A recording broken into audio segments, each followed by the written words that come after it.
Today I'm going to be talking about how making too many decisions each day can actually be holding you back in both your business and personal life. But first, hi, I'm Zach. I run a marketing agency named Braxter, in which we've been able to generate over $13 million in revenue for our clients. I've also just recently started two new software companies called SaleTend and Fincaster. If you want to learn more about them, the links are in the description. But let's get into the video. So you might be familiar with CEOs or presidents that they don't actually pick out their clothes, or they just wear the same thing every day. And the reason behind that, or that we're told is the reason, is that it's in order to not waste willpower on decision making that is not really that important. So if we think about it, it kind of makes sense, right? But at the same time, how much decision fatigue really comes from such a small decision? Maybe you don't actually pick the color t-shirt that you wear each day, so you just grab what is the closest to you, like I do. I just grab the nearest shirt to me that's in the drawer each morning, but I don't really waste time on actually like picking a certain color unless you see one and it just appeals to you a little bit more. But it doesn't feel like it actually takes that much willpower or effort in order to pick the thing that you want to wear that day. And so you might be thinking, well, really, how does that play a role in your whole day, right? Because you make many decisions all day and you're kind of used to it. So why would that matter so much? But if we notice the wording I just used, we make many decisions each day. And so in reality, if we have 500 of those decisions, which we do, I think the numbers are in the thousands of decisions that we make each day that we don't realize that we're making them. It could be like, well, what time am I going to brush my teeth at? I'm going to go right now. Oh no, I got to do this first. But how am I going to do it? I'm going to take the trash out, but am I going to take all the trash out? Am I going to do the recycling? Am I going to do this? So you're doing a lot of those things almost subconsciously. You don't actually recognize that you're doing them. And so I think things like this that could seem a little bit extreme actually do end up making sense. But I would argue that you should probably start with the slightly larger decisions. And this was something that I really appreciated from a Sam Ovens video on decision fatigue. And so he pointed out, he kind of illustrated it. He said it much funnier than I'm going to say it. But basically, you wake up in the morning, first you got to pick where to eat or what to eat. And so, maybe you'll go out for breakfast and then you go and you're like, oh, well, what do I want to have at the restaurant? And then you pick this or you pick that and you're not sure. Oh, but I feel more like this. And then you eat that. Then you got to come back to the home.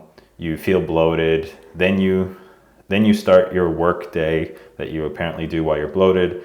You get about 30 minutes of work in because even though you were there for 3 hours, and then, oh, it's already time for lunch. So now you got to have another meal. But not only do you eat another meal, you have to waste the time deciding on what to eat for that meal. The meal makes you tired again. Then you do that again and so on. And it continues. You want to pick what movie you're going to watch that night. What are you going to have for dessert? Are we going to go out with the family on the weekend, or are we going to go here? So there's just all these like bigger decisions, and a lot of them have to do with like daily activities like meal preparation and where you're going to go, what you're going to do, how you're going to do it, in addition to all of these subconscious decisions that you're making each day. And it just all bundles together. And if you're running a business, then you have to make all of the decisions in there as well.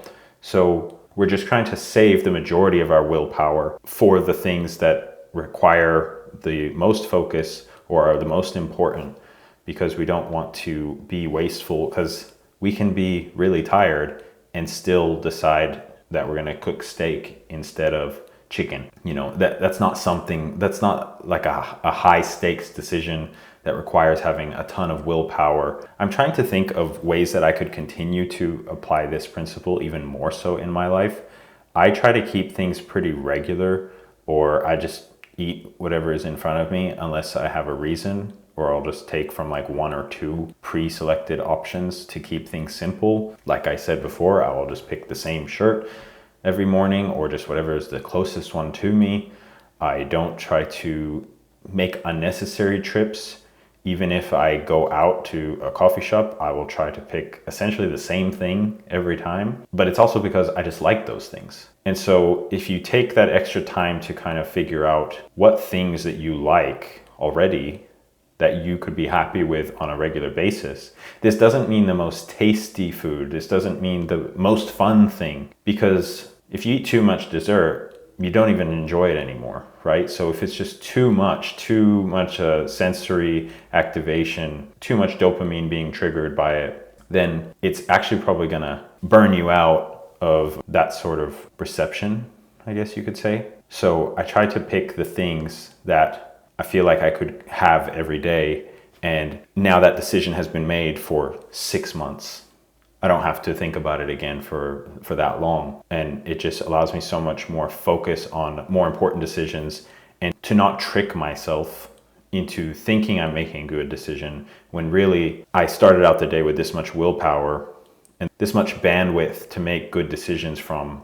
But then now I'm worn down to here because I've just been out wasting a bunch of effort on things that didn't really matter, like, picking clothes, which food to eat. And so, yeah, I think this is a really interesting concept.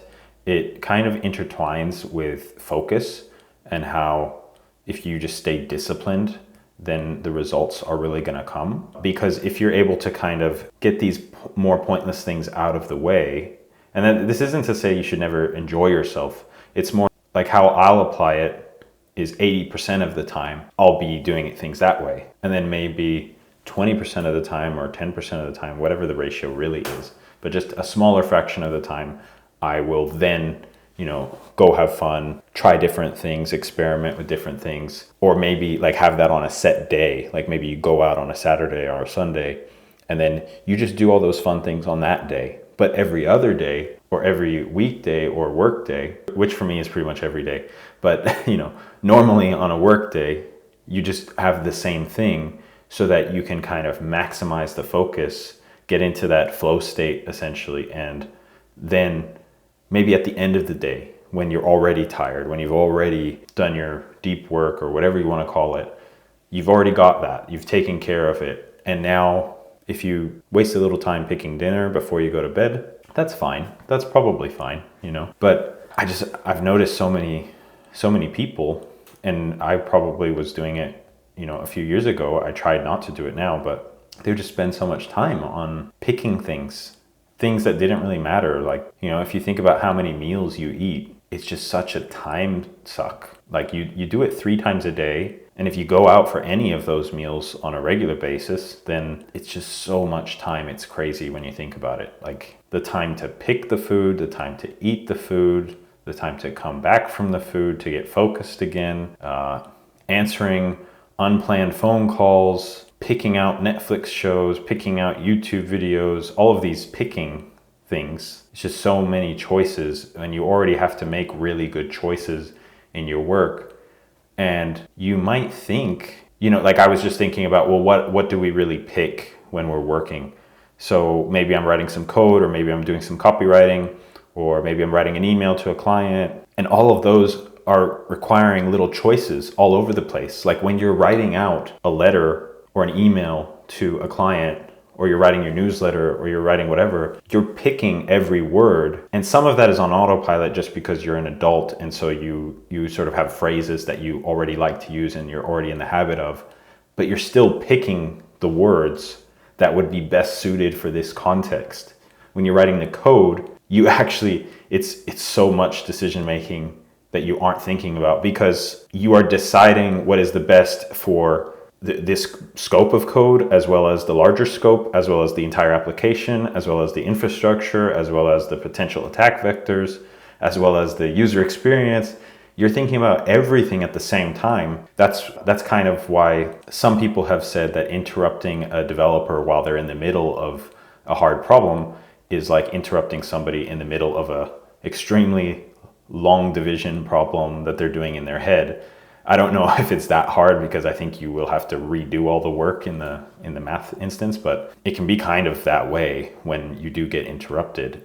And that's because you've made so many choices and you're holding so many of these things in your memory and continuing to make choices. It takes so much willpower. I think that was also something like chess players and they're making decisions, right? And memorizing things in their head, and they burn like 1,000 calories an hour or something really ridiculous like that. Yeah, but pretty much everything is decision making in a professional services aspect. And if you think about the people that are doing that, you know, the teams that they have around them, like whether it's the president and he has all his suits picked out for him, whether it's a CEO like Tim Cook or Steve Jobs or Mark Zuckerberg, if it wasn't important, then I really don't think that their teams would make sure that that happens. It's something to think about.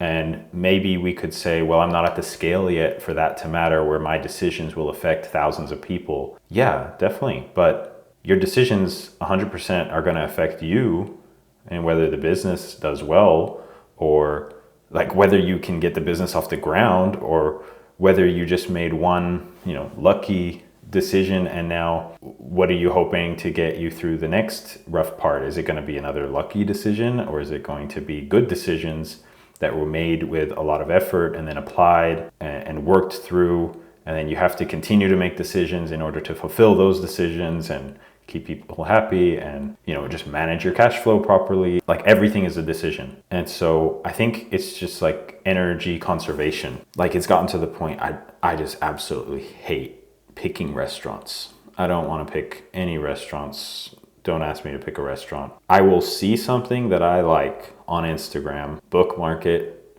and then 6 months later when I'm in that city or whatever, then I go. I don't even look for alternatives. I just make sure that it has a good rating, and that's all I'll do. That's my novelty, you know. Just see something, okay, that's good enough, as long as it's nothing bad. But yeah, I think it's a really interesting way of looking at it. It's like a different aspect of discipline, focus, energy conservation, and it just makes so much sense why it works to me. You know, it makes sense to me why it works. Some people might think that, oh, it's overkill, but I think that if a lot of people think that it's ridiculous, then that probably means it's a decent idea, or there's something to it, you know. Because I think we should work a lot more than we do, and so you want to make sure that that work is as high quality as you can. The more you dilute it by breaking it up into smaller pieces and less concentrated efforts, I think the work quality overall just suffers.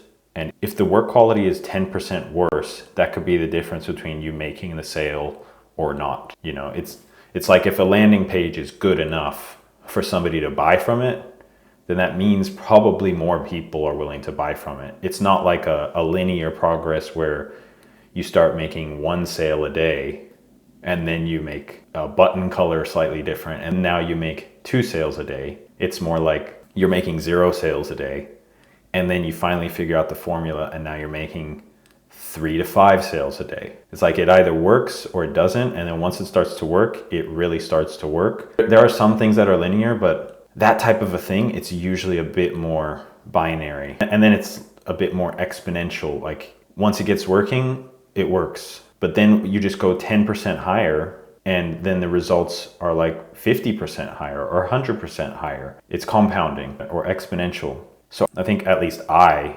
definitely want every sort of edge that I can have in my favor. And because of that, I don't want to take the risk. I definitely don't feel like I'm benefiting if I spent 2 hours to pick my food each day. Whereas if I had an extra 2 hours to make decisions for what words go on a landing page, I definitely think that that's going to help. I actually applied this and really saw the results of this when, for probably a period of just like 3 months, every morning I would just make a sandwich and that was my breakfast.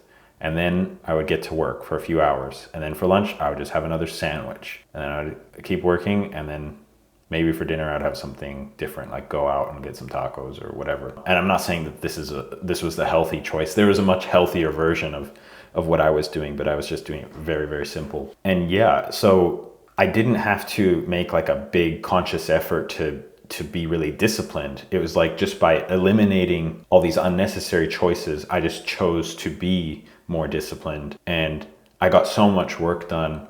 Work that I had been putting off doing, work that I didn't want to do, work that I didn't know how to do, and then I just figured it out. And then I ended up benefiting from that work for years later just by a few months of a really concerted, undiluted effort. It's just another way of cutting out the waste or the unimportant parts, cutting off the fat, and then making things lean just so that you can get to that next level. So yeah, that's an interesting topic. I would love to know what you guys think of it. Let me know if you think it's ridiculous or if you think that it's an interesting concept that you might want to play around with in your life. If you enjoyed it, feel free to subscribe because there's plenty more to come.